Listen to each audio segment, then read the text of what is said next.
빠른 속도로 결과를 내는 길, 빠른 속도로 결과를 내는 길이란 제목으로 하나님 말씀 증거하도록 하겠습니다. 우리가 많은 표현이 부흥이라는 표현을 쓰잖아요. 리바이벌. 이 부흥이라는 게 뭡니까? 이걸 갖다가 이제 교회에서 쓰는 용어 말고 그냥 우리가 어떤 현상적으로 본다 그러면 부흥이라는 게 뭐냐 하면은 속도 문제죠. 그러니까 예를 들어서 빠르게 복음 전파가 되는 거, 그거를 부흥이라고 그러잖아요. 뭐 천천히 된다 그러면 100년 동안에도 이루어지잖아요. 복음 전파는. 근데 100년에 될 것들을 뭐 1년 안에, 어떤 때는 뭐 한 달 안에, 그럴 때를 우리가 부흥이라 그러죠. 그죠? 짧은 시간 안에 빠르게. 그리고 또 하나님께서 빠르게 역사하실 때, 그러니까 부흥을 속도라는 개념에서 보면은, 그러니까 기독교 용어 말고요, 세상적인 시각을 놓고 볼 때는 분명히 속도의 문제라고요. 엄청 빠르게 복음 전파가 되고 엄청 빠르게 하나님이 일하시게 된다라는 것입니다. 사실 부흥이 일어날 때는 왜 우리가 좋으냐 하면요, 속도가 빠르기 때문에 시험 들 시간이 없어요. 그렇잖아요. 막 바쁘니까. 그래서 근심과 걱정할 일이 없어요. 그래서 우리가 근심 걱정하는 사람들이 일하라 그러잖아요. 그럼 근심 걱정이 다 사라지는 건데, 일 안 하고 멍청하게 앉아 있으니까 근심 걱정, 우울증 걸리고 그러는 거죠. 그 얘기 들어보셨죠? 애 4명 이상인 엄마 우울증 안 걸린다고. 지금 우울증이 걸린 이유가 뭐냐? 애가 없기 때문에 그래요. 아니면 하나밖에 없든지, 아니면 파출부가 오기 때문에 뭐 그런 거겠죠. 그러니까 우리가 부흥이 좋은 이유 중에 하나가 뭐냐 하면은 엄청난 속도로 하나님이 일하시기 때문에 이게 뭐 죄질 시간도 없고요, 시험에 들 시간도 없고, 뭐 슬럼프에 빠질 시간도 없다라는 것입니다. 그래서 부흥이 좋은 거죠.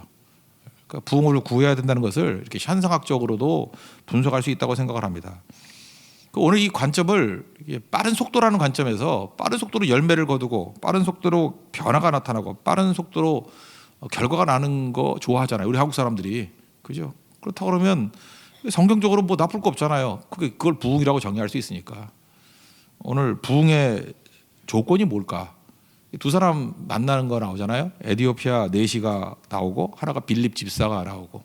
제자 아니고 집사님이거든요. 빌립 집사, 7 집사 중에 하나.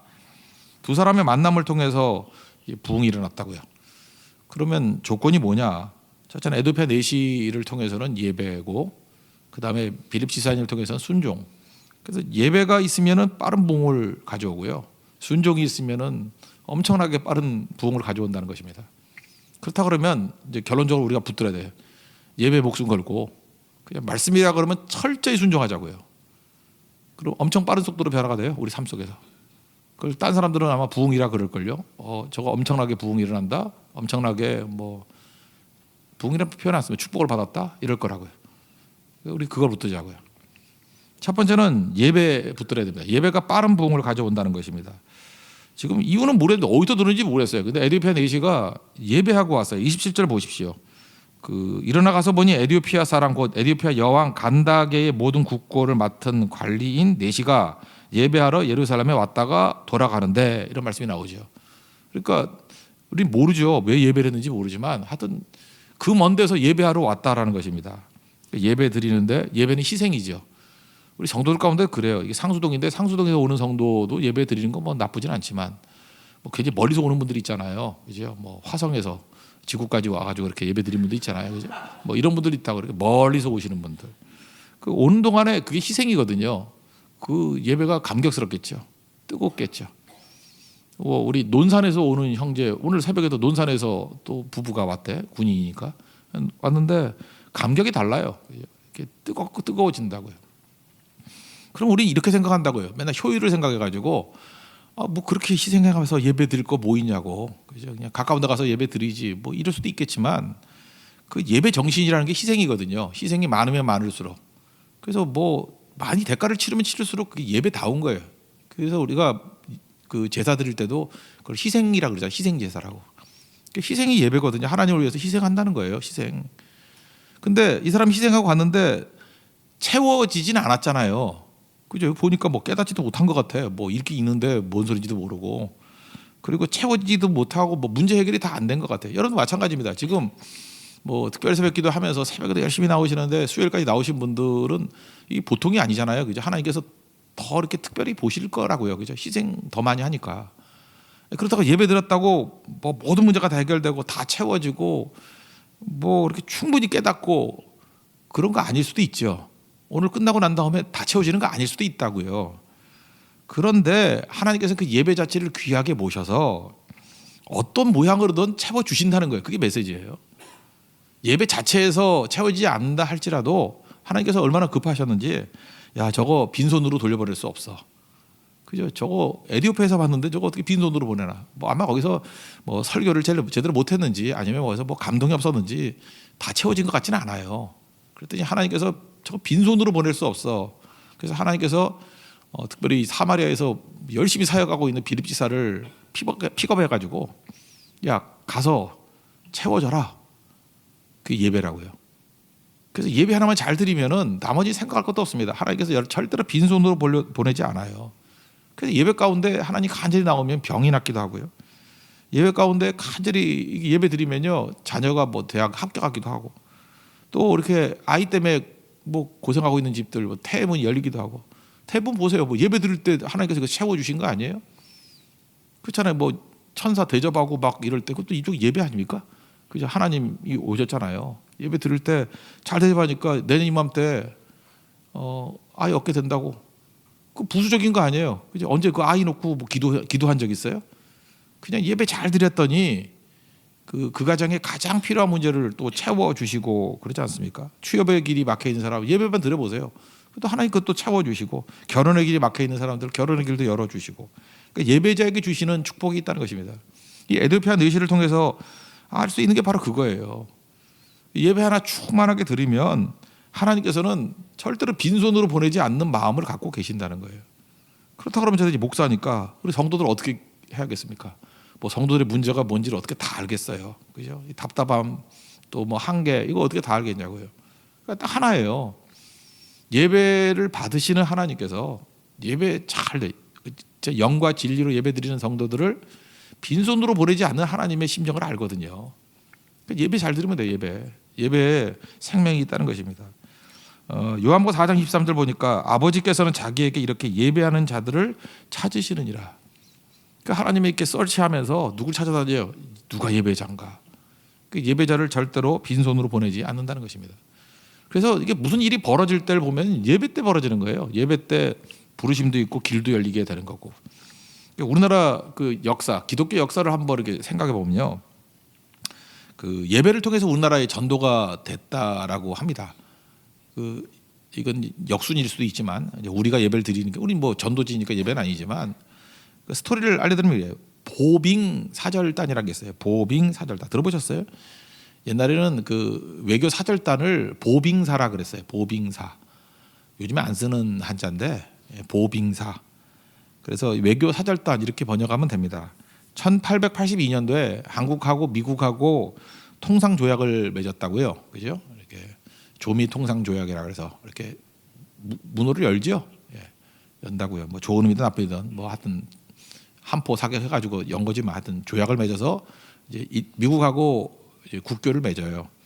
그 다음에 1883년도에 보빙사라 그래서 외교사절을 보내는데 그 중에 우리 아는 이름들 민영익, 홍영식, 유길준은 보빙사로 갔다가 보스턴에 머물러서 안 왔어요. 거기서 유학하고 나중에 돌아와요. 그러니까 지금도 똑같죠. 이렇게 뭐 어디 갔다가 미국에 그게 불법 체류가 많은 것 같아. 그죠? 이렇게 남아 있다가 그 불법 체류는 아니겠지. 그때는 뭐 그래도 배우고 다시 돌아온 케이스. 유길준이 이때 보빙사로 갔던 케이스예요. 그 여러 명이 있었거든요. 그래서 그 당시 미국 대통령이 아서라는 대통령도 면담을 2번이나 하고 뭐 그랬다고요. 근데 이 보빙사 중에서 이제 특이한 게 원래 이제 배 타고 가니까 샌프란시스코로 들어갔거든요. 샌프란시스코에서 내려서 이제 기차를 타고 워싱턴으로 가야 되잖아요. 대통령이 워싱턴에 있으니까 기차를 타는데 그 기차를 탔을 때의 민영익의 옆자리가 누구였느냐? 존 가우처라는 목사님이셨어요. 이 존 가우처 목사님하고 옆자리에 앉은 거예요. 그때 이 목사님이 예배 중에 굉장히 그 뭐 큰 교회인가 봐요. 뭐 이렇게 많이 선교할 수 있는 잠재력 있는 교회였는데 기도했대요. 새로운 선교기를 열게 해달라고. 하나님 선교지를 보여달라고. 예배 중에 그죠? 하나님께서 분명히 인도해 주실 줄로 믿습니다 하고 자기가 결정한 게 아니에요. 그냥 하나님 예배드린 가운데 인도해 달라고 하나님의 인도하심을 구했답니다. 그러다가 우연찮게 그 기차에서 만난 거예요. 민영익을. 근데 그 민영기는 또 스토리가 있거든요. 민영기 이 사람 그냥 놔두면 안 되니까 우리에게도 이렇게 고난이나 어려움이 있는 것들도 다 뜻이 있기 때문에 그래요. 이 사람이 갑신정변이라는 거 있었잖아요. 그죠? 갑신정변 할 때 이 사람 뭐 칼 맞고 민영기 누구냐면 명성황후 조카예요. 민씨잖아요. 민씨. 그죠? 민씨. 우리도 민씨 많잖아요. 그죠? 민목사님도 있고 민집사님도 있고 여러 민씨들이 있잖아요. 같은 집안이에요 다. 근데 이게 조카였다고 민영이 이게. 그래서 막 칼질 당하고. 그래서 독일 대사관으로 도망을 쳤어요. 그 아마 한국의 사람이라 그러면 한국 의사들이라 그러면 죽었을 거래요. 왜냐 한국 의사들 가면 뭐 하겠어. 그 뭐 침이나 놓고 뭐 더 아프게 죽지. 그죠? 뭐 우리는 수술법 이런 게 없었잖아요. 그런데 알렌 그 세브란스 알렌이 거기 있었어요. 그래서 알렌이 고쳐줬다고요. 그래서 알렌 때문에 고침 받은 거예요. 그러니까 이 사람이 그게 얼마나 의술이 중요하고 이 교육이 중요한지 이거 자기가 실제로 그게 그 득을 봤으니까. 그래서 존 가우처 목사님하고 얘기를 나누는데 얘기 나누면서 그 얘기했다는 거예요. 조선에서 온 사절단인데 사절단 보빙사인데 뭐 사절단이라고 얘기했겠죠. 엠베서더인데 우리나라 좀 도와달라고. 그러면서 세 가지 요청을 했대요. 학교 좀 지어줬으면 좋겠고 병원 지어줬으면 좋겠고 교회는 이제 마지막에 덤으로 그죠? 미안하니까 교회도 지어줬으면 좋겠다고. 근데 이게 목사님이니까 교회가 먼저 들어오죠. 그래가지고 뭐 이때 이 교회에서 모금하기 시작해서 그 운동 벌였어요. 그래서 일본의 선교사들이 좀 많이 있었는가 봐요. 일본 선교사한테 조사를 보냈어요. 우리나라 조사를 해가지고 보고 받아서 85년도에 온 게 아펜젤러 언더우드 오게 됐다는 계기예요. 이거 자꾸 보면서 우리나라 선교사 처음 오게 됐던 계기가 뭐냐 그러면 존 가우처 목사님 예배 때문이에요. 예배 때문에. 그리고 이건 뭐 굉장히 많은 걸로 해석할 수 있어요. 민영익이 이렇게 칼 맞고 그죠? 또 독일 대사관을 도망치고 알렌 의사를 통해서 회복되고 이런 모든 과정들 이 개인적인 어려움이지만 하나님 나라에 쓰레기통이 없다 그러잖아요. 그거 사용하신 거죠. 잘 사용하셔서 하나님께서 선교의 길을 열어 주신 거 아니겠습니까? 그래 우리도 하나님 앞에서 예배 드리면 돼요. 예배 잘 드리면 내가 계산하지 않은 하나님의 인도하심이 있다니까요. 그래서 여러분들이 예배 드리는 성도들을 통해서 미래를 봐야 됩니다. 하나님이 예배 드리는 사람을 통해서 일하시는 거지. 예배 드리지 않는 사람들은 그냥 엑스트라예요. 엑스트라. 뭐 이렇게 칼 맞는 엑스트라 뭐 이런 거 지키는 거지. 그죠? 뭐 진짜 주도적으로 이렇게 쓰임 받게 하는 사람들은 예배를 통해서 불러 주신다는 것입니다. 그래서 예배는 헛되지 않습니다. 어떤 예배는 헛되지 않아요. 예배 드리는 가정은 살아납니다. 예배 드리는 성도들은 미래가 있습니다. 예배는 역사가 벌어지는 시간이라는 거예요. 에디오피아 내시 보세요. 이렇게 미숙한 초신자인데도 불구하고 하나님 앞에 이렇게 최선을 다해서 예배 드리니까 채워지지 않았다니까요. 뭘 알아요? 뭐 성경도 모르고 이사야 53장 읽으면서 뭔 뜻인지도 모르고 여기서 그가 양이 누굽니까? 뭐 대상이 누굽니까? 고난당할 게 누굽니까? 이거 잘 모르고 묻잖아요. 그러니까 미숙하다 그 정도에 미숙하다. 그래도 하나님께서 놔두지 아니하시고 채워 주시잖아요. 이게 하나님께서 일하시는 내용이라는 것입니다. 그러므로 여기 보세요. 깨우침도 주시잖아요. 그 예배 드릴 때 이렇게 이끌어 주신다는 거예요. 여기 보니까 뭐 잘 알지도 못해요. 그러니까 예배 드리면요. 뭐 채워지지도 않을 뿐만 아니라 오히려 또 시험도 있을 수 있잖아요. 여기도 뭐 시험 든 거지 약간 뭐 목적 이루지 못한 거잖아요. 예배에서 뭐 은혜 받으러 갔을 건데 뭐 다 채워지지도 않고 어려움도 있고 실제로 뭐 어려움 없습니까? 근데 예배자는요 넘어져도 다시 일어나는 힘이 있어요. 어려운 시험이 와도 시험도 유익이 된다니까요. 그리고 어찌 보면요 영적 싸움이기 때문에 영적 싸움은 삼자 간의 관계라 그랬잖아요. 하나님이 계시고 내가 있고 마귀가 있는데 마귀는 하나님을 공격할 수가 없기 때문에 이건 싸움이 되질 않아요. 그래서 마귀가 하는 일은 나를 공격하는 거예요. 망하게 만들려고. 목적은 망하게 만들려고. 그러니까 영적 싸움이라는 게 뭐예요? 마귀가 나 공격하는 게 영적 싸움이에요. 영적 싸움이 뭐예요? 마귀가 나 망하게 만들려는 게 영적 싸움이야. 그러니까 영적 싸움은 그냥 놔두면은 우리 망해요. 우리 다 죽게 돼 있다고. 그 영적 싸움 무서운 거예요. 그런데 우리에게 예수 그리스도를 보내주셔서 기도할 문을 열어주셨잖아요. 예수의 이름으로 하나님께 구하면 기도하면 하나님이 대신 싸워주셔요. 그럼 백전백승이에요. 마귀는 절대 하나님을 못 이겨요. 그래서 예수 믿는 성도들은 영적 싸움을 즐긴다니까요. 왜냐하면 싸움은 있는데 이겨요. 그거죠. 싸움은 있는데 이긴다고. 그게 영적 싸움의 본질이라는 것입니다. 그래서 우리가 시험 당하고 뭐 넘어지고 한다는 것은 사실은 살아있다는 뜻이에요. 약간 고달프긴 고달프죠. 막 공격을 하니까 전쟁이 고달프죠. 근데 그 어떻게 고달프지만 승리하는 거예요. 이기는 거라고요. 이런 예를 좀 지저분한 예를 하나 든다 그러면요. 대부분의 남자들은 무좀이 있습니다. 무좀이 왜냐하면 군대 가서 주로 많이 걸리는 것 같아요. 군대 가서. 그래서 이 무좀균이 참 무서운 균인 것 같아요. 그래서 이게 아무리 약을 발라도요. 이게 또 생기고 또 생기고 무좀균이 이게 굉장히 깊이 들어가 있는가 봐요. 그냥 어떤 사람은 우리 교육자 중에 어떤 분은 피가 나는가 봐. 그래서 약을 두 종류로 바르더라고. 피 날 때 바르는 거와 또 라미실인가 그 위에 또 바르고 뭐 한미약품에 나온 것도 뭐 신제품이 있대. 하여튼 무좀약에 대해서 잘하는 분은 무좀으로 무지하게 고생하는 분이에요. 그죠? 막 껍질이 벗겨지고 피가 흐르고 막 이러니까 남자가 훨씬 많아요. 무좀이. 여자분들은 그런 남자하고 사는 여자분들이 전염이 된 것 같아. 여자분들은 많이 없는데 누구라고 얘기하면 혼날 것 같아서 하여튼 제가 굉장히 잘하는 분이 무좀으로 고생을 하셨어요. 이게 우리 아버지인데 맨날 이게 무좀으로 고생을 하셨다고. 근데 요즘에 보니까 무좀 약을 안 바르시는 것 같아. 그래서 이상해서 왜 그러시죠?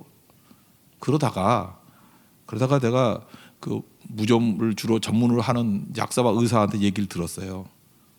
나이가 들면 무좀이 없어진대요. 나이가 들면. 이유가 뭐냐? 발에서 손발이 차지고요. 이 손발이 차지면은 무좀 안 생긴대요. 그리고 땀도 잘 안 난대요. 그래서 무좀이 말세다 그러고 다 없어져 버린대요. 거기서 내가 무릎을 쳤어요. 이게 무좀이 있다라는 것이 젊다는 뜻이구나.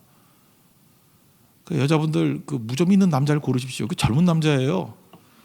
그 늙은 남자 무좀도 없어요. 그래서 한번 물어보세요. 무좀 있으세요? 그래서 없으면 나이 대충 맞출 수 있어요. 늙었구나. 이러면 거의 맞는 거예요. 그죠? 뭔 짓을 다 해도 손발이 차진대요. 그런 거죠. 그럼 제가 무좀이 있을까요, 없을까요? 그거는 관심사를 갖지만 아니니까 그냥 넘어가요, 그죠? 저는 워낙 깨끗한 사람이기 때문에. 그래 이런 거죠. 우리 인생 가운데도 이렇게 시험이 있고 어려움이 있다라고 하는 것들은 사실 살아있다는 뜻이에요. 그게 젊다는 뜻이고 살아있는 교회니까 마귀가 공격하고 싸움 벌이고 그런 거죠. 아니 잘 보세요. 그 초대교회도 보면은 그냥 가만히 앉아가지고 구제나 하고 밥이나 먹고 있을 때 핍박이 있었나? 없었죠. 근데 복음 증거하고 다니니까 예수 이름 증거하지 말라고. 우리는 보고 들은 것을 전하지 아니할 수 없다. 그리고 승리하잖아요. 사도행전 4장에서 제일 큰 승리가 막 나오잖아요. 우리가 뭐 허거나 선교하고 전도하고 막 그러는데 어찌 영적 싸움이 없겠어요? 있지요. 어찌 고달픔이 없겠어요? 있지요. 근데 신나요. 우린 젊었어요. 우린 이길 거라고. 이긴다고요. 우리 백전백승이에요. 지금도 이렇게 편안한 거 좋아하고 그러면요, 여러분 무좀도 없어요. 말할 것도 없죠. 늙은 거죠. 영적 늙은이가 된 거지. 움직이지 못할 거야 아마. 휠체어 타고 다닐 거라고. 그러면 안 되죠. 그런 의미에서 예배는 힘 주는 거예요. 예배 드려도 고달픔은 있어요. 난관도 있고 고난도 있고 그러나 이김을 준다는 거예요. 그리고 하나님께서 절대로 빈손으로 보내지 않으셔요. 필요한 것들을 채워 주신다라는 거예요. 이걸 어떻게 다 기억하고 살겠어요? 잊어버려도 돼요. 한 가지 예배 목숨 걸자는 거예요. 예배자 되는 거예요. 예배자. 그러면은 내가 아는 것 모르는 것 뭐 내가 뭘 알겠어요. 하나님이 알아서 다 채워주시고 강건함으로 이끌어주시고 싱싱함으로 이끌어주신다는 것입니다. 그래서 우리의 싱싱함이 뭐예요? 우리의 젊음이 뭐예요? 예배라고요. 예배가 살아있으면 교회가 살아있는 교회가 되고 예배가 싱싱하면 젊은 교회가 되고 예배가 살아있으면 비로소 악한 마귀가 두려워 떠는 그런 강력함이 임하는 교회가 된다는 것입니다. 여러분 삶 속에서 예배를 최우선으로 두고 여러분 가족들이 예배자 되는 것을 목표로 삼으십시오. 우리가 선교 갔을 때도 예배할 때 마귀가 제일 무서워하잖아요. 예배가 무기인지 몰랐어요. 내가 그냥 우리끼리만 하고 파송인 줄 알았는데 아니에요. 선교지 가서도 예배를 통해서 하나님께서 놀라운 일들을 이루시고 예배 끝나고 돌아오니까 하나님이 그들을 빈손으로 놔두지 아니하시고 다 채우시더라고요. 이 옆에 넷이 이거 초신자 아니에요. 뭘 알았겠어요. 근데 하나님이 알아서 채우시잖아요. 우리 예배 드리고 왔던 선교지 한번 보십시오. 우리가 돌아오고 난 다음에도 하나님 이 모양 저 모양으로 막 채워주시는데 우리가 입이 벌어질 정도예요. 와, 하나님 저렇게 일하시고 계시는구나. 저렇게 채워주시고 계시는구나. 그게 예배입니다. 예배라는 부흥의 빠른 길을 붙들 수 있는 우리 하나님의 거룩한 백성 되기를 바랍니다. 두 번째로는 이제 시각을 빌립 집사님으로 바꿔보자고요. 빌립 집사님이 이렇게 부흥을 일으켰던 이유가 뭐냐면 이거는 진짜 순종의 어떤 농축액 같아요. 그게 빌립 집사님에서 여러 사람의 얼굴이 보이는 거예요. 하여튼 성경에 나오는 순종의 여러 스펙트럼이 쫙 보여요. 그 몇 가지를 본다 그러면은요. 여기 보세요. 지금 그 앞부분에 읽지는 않았지만 8장 5절부터 이렇게 쭉 보면 빌립이 사마리아 성에 내려가 그리스도를 백성에게 전파하니까 그 빌립의 말을 듣고 행하는 표적도 보고 한 마음으로 그가 하는 말을 따르더라. 많은 사람에게 붙었던 더러운 귀신들이 크게 소리를 지르고 나가고 많은 중풍병자와 못 걷는 사람이 나으니 그 성에 큰 기쁨이 있더라. 이게 무슨 얘기예요? 빌립 지사님을 통해서 사마리아에 큰 부흥이 일어났다는 거예요. 막 엄청난 부흥이. 그럼 여러분 같으면 어떤 느낌이 있어요? 이렇게 부흥이 잘 되면은 거기서 계속 하고 싶겠죠. 안 그래요? 부흥이 일어났는데 재밌잖아요. 부흥만큼 재밌는 게 어딨어, 그죠? 인풋의 아웃풋이 막 눈에 보이는데 이거 뭐 신나는 거죠. 그런데 하나님께서 그 잘 되는 곳에서 야 잠깐 스톱하고 저기 남쪽으로 내려가 그런다고요. 그러면 여러분 같으면 하겠어요? 아, 주님 지금 뭐 착각하시는 거 아니세요? 남아도는 사역자들 많은데 왜 그 사람들 부르지? 7 집사 많이 있잖아요, 그죠? 저는 지금 잘 되고 있는데 나머지 그 안 되는 애들 좀 보내면 안 될까요? 뭐 이러지 않았다고요. 하나님께서 가라 그러니까 잘 될 때 중단하고 순종하고 가잖아요. 여기서 저는 다윗을 봤어요. 다윗도 능력이 많았잖아요. 뭐 그때 제일 하고 싶은 게 성전 짓는 거 아니었어요. 근데 하나님께서 중단해. 그리고 아들에게 넘겨. 그럴 때 중단하잖아요. 이 순종이라고. 그러니까 지금도 그래요. 뭐 이렇게 뭐 능력 있고 이런 사람들한테 중단시키기가 너무 힘들어. 그러니까 뭘 하면 맨날 반발하죠. 내가 왜 중단해야 돼? 그죠? 나를 뭘로 알고. 그래서 뭘 하려고 그러면 맨날 신경이 내고 막 분노하고 맨날 지 패거리들 모아가지고 이상한 짓이나 하려고 그러고. 그러니까 맨날 하나님 앞에 벼락을 맞지. 그죠? 그러니까 맨날 그 꼴이지. 순종이 없으면요. 이게 하나님 대적자가 되는 거예요. 근데 잘 될 때 하나님이 뜻 가운데 그 다음 패러다임이 있는가 봐요. 그래서 중단해. 그랬더니 중단하잖아요. 주님 말씀하시면 내가 나아가리다. 주님 뜻이 아니면 내가 멈춰서리다. 언제도요? 잘 될 때도. 우리는 벌써 주님의 말씀 따라간다 그러는데 대부분 환경 따라가. 뭐 이게 주님의 뜻이 아닌가 봐. 그래서 왜 뭐 음성을 들었냐? 그럼 그것도 아니래. 안 되는 거 보고. 그 안 되는 건 두 종류일 수 있거든요. 물론 뭐 떠나가라는 뜻도 있겠지만 인내하면서 버티라는 뜻도 있는 건데 차이적으로 생각하잖아요. 여러분 안 되는 데만 계속 옮겨 다니면은 계속 안 될 거예요. 하나님이 안 되는 걸로 인도하시니까. 근데 잘 될 때에도 하나님의 음성과 하나님 앞에 순종하면 하나님께서 쟤는 믿을 만한 애야. 아무리 부어줘도 참편의 무게를 견딜 수 있는 애야. 축복의 무게를 견딜 수 있는 애야. 그러니까 얼마든지 축복해주고 얼마든지 사용하고 그 다음 단계로 사용하기 위해서 발령을 내리면 아멘하고 갈 수 있는 사람이야. 그러니까 부흥이 일어나죠. 그 사람. 이 사람은 뭐 이렇게 시간 낭비가 없잖아요. 그죠? 최대한 데 쓰이다가 또 딴 데 가라 그러면 아멘하고 가니까. 근데 대부분의 사람들은 안 그래요. 막 최고대로 쓰임 받다가 어디 갈라 그러면은 왜 그러는데요? 뭐 때문에? 뭐 이러면서 이해 납득 공감시키는데 시간이 많이 걸려. 그러니까 하나님도 짜증나지. 아유, 이것도 어떻게 해야 되나. 그래서 휴지기를 두는 거예요. 그죠? 뒀다가 파김치가 되도록 만들어 놓은 다음에 주님 살려주세요. 그럼 그때 또 쓰임 받고. 그러니 뭐 인생 70, 80년 사는데 몇 번 쓰임 못 받아요. 맨날 그짓 하다가 끝나는 거지. 근데 빌립 집사는요. 잘 될 때 중단하려도 중단하고 잘 될 때 딴 데 가려도 가잖아요. 이게 순종이라고요. 그러니까 부흥이 일어나죠. 이게 뭐 가는 곳마다 부흥 아니에요? 이게 사실 에디오피아 대신 한 사람이었지만 이 사람이 가가지고 이디오피아의 기독교가 세워진 거예요. 그래서 그걸 koptic 기독교라고 그러는데 엄청나게 부흥이 일어났어요. 나중에.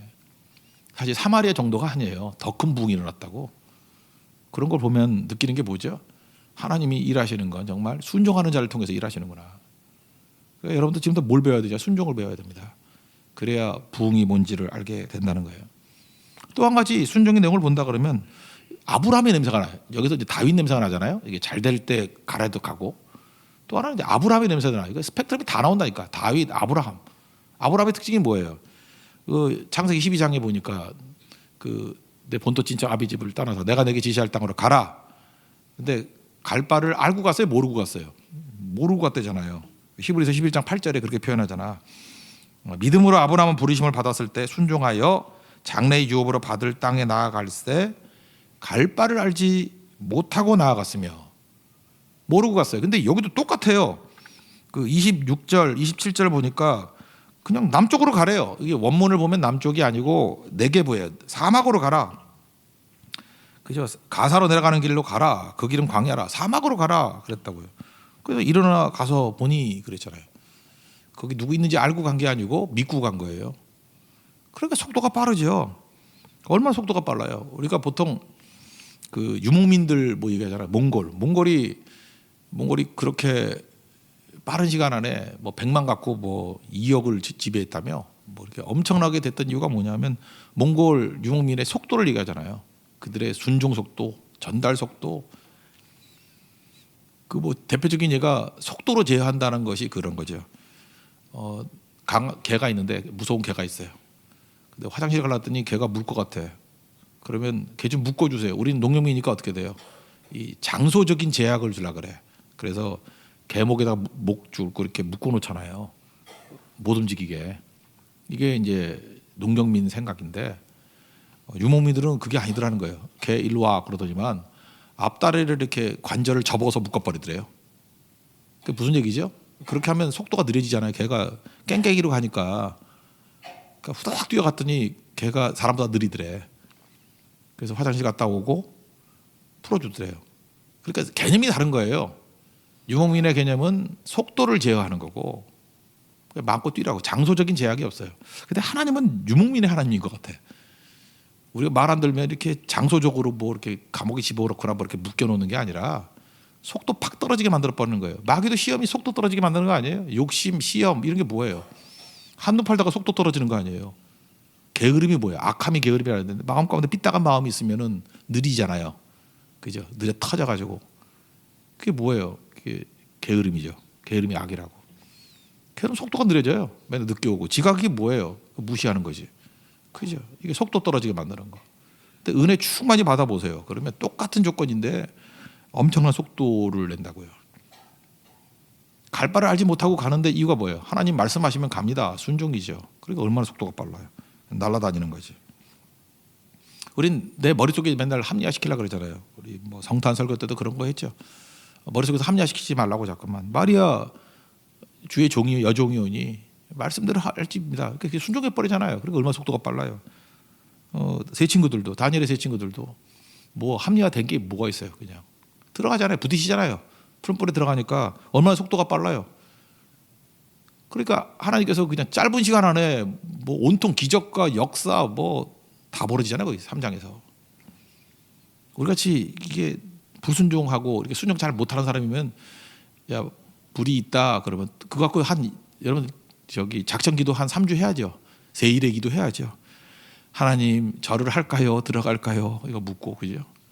그 다음에 또 물어야죠. 하나님 불이 너무 뜨거워요. 좀 약하게 해주세요. 또 3주 기도하고. 그러다가 보면은 하나님 뜻대로 다 도와준다 할지라도 그거 몇 달 걸리잖아. 몇 달. 그 아무것도 아닌 문제. 근데 다니엘과 세 친구들 특징이 뭐예요? 뭐 물을 것도 없어요. 대답할 필요도 없습니다. 그러고 그냥 부딪혀 버리잖아요. 그랬더니 하나님이 바쁘셔가지고 아들 보내시잖아요. 그죠? 불 속에 좀 잠깐 들어갔다 와라. 이제 장차 그 아기 예수로 와야 되지만 좀 미리 좀 가면 안 되겠냐 해서 그냥 들어가서 도와주잖아요. 그게 구약에 나타난 예수님 아니에요. 그러니까 순종이 이렇게 빠르다니까 순종이. 오늘 그 부제로 삼은 게 헬레니즘과 헤브라이즘이죠. 헬레니즘은요 그 그레코 로만 사상 아니에요. 이성이에요, 이성. 그러니까 맨날 이게 옳으니 틀리니 이게 판단하고 결정을 한다. 그러니까 얼마나 속도가 느려. 헤브라이즘의 특징이 뭐예요? 이게 기독교 아니에요. 헤브라이즘 순종이라고요. 주님 말씀하시면 내가 나아갑니다. 그러니까 후다닥 후다닥 가버리는 거예요. 그러니까 이게 맞니 틀리니 이러고 고민하고 있을 때 벌써 저쪽 가 있는 거예요. 우리가 에너지가 한계가 있잖아요. 근데 뭘 선택할까 이러다가 에너지 다 써버려. 그런데 하나님의 뜻이라 그러면 덮어놓고 오른 거예요. 그럼 우리가 가지고 있는 모든 에너지를 다 어디다 쏟으면 돼요? 순종하는 데 쓰니까 엄청 일 많이 하는 거죠. 그러니까 불순종은 사실은 이건 속도 떨어지게 만드는, 나를 망하게 만드는 길입니다. 그래서 이게 느려 터진 이유가 뭐냐면 맨날 검증하고 이러는 거예요, 그죠? 되지도 않는 것 같고. 근데 이 빌립에게는 이런 순종을 통해서 엄청난 속도로 일하게 되는 일들을 보게 된다는 것입니다. 또 순종하니까 이게 또 영역도 넓어져요. 모르는 사람에게 가는 거 쉽지 않죠. 초면이잖아요. 우리 제일 스트레스 받는 게 뭐냐 하면은 모르는 사람한테 가서 뭐 얘기하는 거 아니에요. 모르는 사람한테 밥 먹고 뭐 이러는 거. 이런 걸 보면서 엘리야 냄새가 나더라고요. 엘리야도 사르밧의 과부 그 열왕기상 17장에 보면 거기 가잖아요. 이거 힘들 것 같아. 이런 거 보내면, 그죠? 모르는 집에, 그것도 모르는 집에 가라 그러는데 또 가난한 집에 가서 또 얻어 먹으래. 거기다가 또 과부, 또 소문나면 어떡하려고, 과부인데. 그렇잖아요. 목회자가 그 과부 집 간다 그러면 뭐 그런 것 같고. 하여튼 이상한데 뭘 하나님께서 하여튼 이상해요, 그죠? 뭐 때문에 그런데 못 가요, 뭐. 그리고 나는 뭐 이렇게 처음 보는 사람들, 낯선 것은 너무 힘들어요, 뭐. 이런 게 없잖아요. 그러니까 막 가는 거죠. 순종이죠. 그러니까 뭐 대만성회라든지 뭐 고성성교 이런 데 가보면, 특별히 대만도 그러는 게, 어떤 교회는 뭐 사람들 망창 몰려 있고 어떤 때는 또 좀 뭐 흩어져 있고 그런데, 그래서 어떤 좀 어린 애들한테 좀 가라 그랬더니 이제 청소년부예요. 그랬더니 뭐 친구 있는 데 가야 되고, 뭐 누구 있어야 가야 되고, 뭐 김한성 목사님 있는 데 가야 되고, 뭐 속 터져가지고 어떻게 교육을 이따위로 했나 이런 생각이 들어요. 그러니까 속도가 느려 터지는 거예요. 그냥 너무 애래서 내가 화 있을 진짜 그러고 말이 나오는 데나 그냥 참았는데, 그게 망할 놈의 애들이지. 그게 어떻게 그런 식의 교육을 받았어. 진짜 순종은 뭔지 알아요. 보내주신다 그러면 어디든. 그런 애들이 있어요. 이건 좋은 거니까. 이게 주리 같은 애. 걔 내가 어디 갔더라 그래. 내가 어디든 가라 그러니까 간대.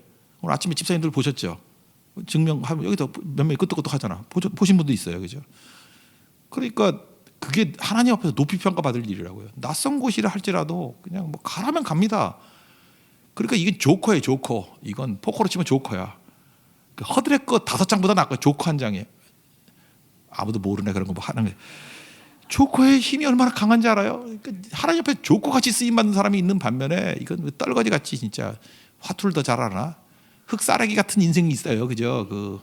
어디 써먹을 데도 없는 거, 그런 거. 그걸 이제 멍텅구리라 그러잖아. 멍텅구리 같은 인생들이 있다고. 근데 알찬 인생들은 뭐냐면 순종이에요. 낯선 곳을 향해서 가라면 가고 계산이 없어요, 그냥. 그러니까 너무너무 편한 거예요. 제가 그래서 그런 마음 풀었어요. 옛날에는 이 조커들이 한 10개는 있었거든요. 조커는 특징이 뭐냐면 순종을 잘해야 돼요. 어딜 가든 가야 되고, 조커의 특징 중에 하나가 뭐냐면, 그래서 믿음의 매력이 있어요. 이런 사람들은 순종을 잘하니까 자기는 몰라. 지가 이렇게 삐딱하고 예민하니까 얼마나 자기를 싫어하는 사람들이 많은지를. 조커의 특징은 뭐냐면 열려있는 마음이니까, 오픈 마인디드. 그러니까 사람들이 매력이 있고요. 그런 사람은 항상 웃고 다니고 하니까 남자면 여자들이 따라다니고 여자는 남자들이 따라다니고 막 이래요. 그래서 그런 조커들은 어디 하나 집어넣으면 또 사람이 몰려 거기. 이번에도 보세요. 용광로 뭐 8명밖에 안 된다 그러는데 내가 조커 2장을 집어넣었거든. 거기 조커 2장을 집어넣었는데, 한 사람은 얘기하면 교만할까 봐 얘기 안 할게요. 조커 2장을 집어넣었어요. 이제 두고 봐요. 용광로가 10명으로 끝나나? 아니지요. 좀 벅적벅적해서 20명이 넘을 수도 있어. 왜냐하면 그 사람들은 사람을 끌은 사람들이거든. 왜 그런지 알아요? 순종하니까 매력도 있잖아요. 근데 늙어가면서 말 더럽게 안 들어, 진짜. 뭐 가래서 안 간다 그러고 요리 빠지고 저리 빠지고 피하는 길만 배워가지고. 그러니까 내가 그래서 질문하고 싶어요. 무좀도 없죠? 내가 물어보고 싶어요, 그죠? 무좀균도 피하는 인생이 된다고, 그죠? 무좀도 안 걸리는 인생. 더 하면 안 될 것 같아요, 그죠? 순종, 낯선 곳을 향해서 나아가는 이 순종이 있으니까 얼마나 넓어집니까? 크게 쓰임 받는 거죠. 그리고 또 한 가지는 전도자서 준비가 잘 돼 있어요. 이게 순종이죠. 순종이라는 게 뭐 딴 게 순종이에요. 내가 언제든지 하나님 앞에 쓰임 받는다 그래서 예비하고 준비하는 거죠. 소망에 관한 이유를 묻는 자들에게 항상 그 대답할 것을 준비하고. 그죠? 베드로전서 3장 15절 나오잖아요. 준비하고. 여기서 이제 묻잖아요. 에디오페네시가 물을 때. 그 이사야서 53장을 기초로 해서 예수님까지 다 소개할 수 있는. 꼭 우린 그래요. 뭐 전도하려 그러면 이번에 좀 준비할 걸, 맨날 뭐 안 해, 뭐 맨날 이래. 성교 가서도 이럴 줄 알았으면 뭐 그럼 내가 묻고 싶어. 이럴 줄 몰랐어요?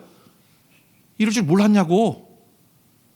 그러니까 그 어리석은 거죠. 그게 게으른 거죠. 순종은 그런 거예요. 분명히 하나님께 나를 통해서 일하신다는 걸 알기 때문에 순종하면서 준비하는 거예요. 준비하는 종들이에요. 다 준비하는 종들이라고. 그리고 이건 전염돼요. 순종은 전염돼 가지고 빌립 집사님하고 좀 오래 있었더니 이 에디오피아 내시도 얼마나 속도가 빠른지 그 36절 보세요. 길 가다가 물 있는 곳이 있으니까 나는 목마른 줄 알았어요. 저같이 목마른 줄 알고 여기 물이 있으니 여기서 세례를 받음에 무슨 거리낌이 있느냐. 그래서 즉시 세례 받잖아요. 그 즉시 세례 받고 물에서 올라왔더니 그죠? 주의 영이 함께했다는 거죠. 그래서 각각 흩어지고 미련도 없고 그냥 비전이 보인 거죠. 빌립은 빌립대로 사역하러 갔고 에디오피아 내시는 가가지고 이디오피아의 부흥을 위해서 쓰임 받은 거죠. 이게 순종이에요. 이게 지금 뭐 일사천리로 어마어마한 일들이 벌어지지 않아요? 부흥은 왜 안 일어나죠? 그놈의 순종이었기 때문에 그래요. 맨날 그냥 삐딱해가지고 이러는 거. 우리 이런 모습들을 봐야 됩니다. 아까도 그 전도자의 모습에서 바울을 느낄 수 있죠. 바울을 느낄 수 있고, 그죠? 낯선 곳에 향해 나갈 때는 엘리야를 느낄 수 있고, 갈 바를 알지 못하고 가는 것에서는 아브라함을 느낄 수 있고, 그렇잖아요. 뭐 또 첫 번째 뭐였죠? 하여튼 뭐 좋은 거 다 다윗, 잘 될 때도 떠나는 거. 잘 보세요. 뭐 이 정도면 다윗, 아브라함, 뭐 기레상 같은 사람 아니야? 엘리야, 바울. 이거 다 엎어치기 합쳐놓은 것 같은 게 빌립 집사예요. 우리는 이거 알았으니까 여기다가 더 합쳐가지고 우린 7가지 무지개색으로 느낌이 오면 좋겠죠. 순종. 여러분 순종하십시오. 순종의 반대말 잡종입니다. 잡종신앙 갖지 말고 순종 잘해서 순종신앙 갖는 우리 믿음의 종 되기를 바랍니다. 자리에 일어나겠습니다. 주님 말씀하시면 내가 나아가리라.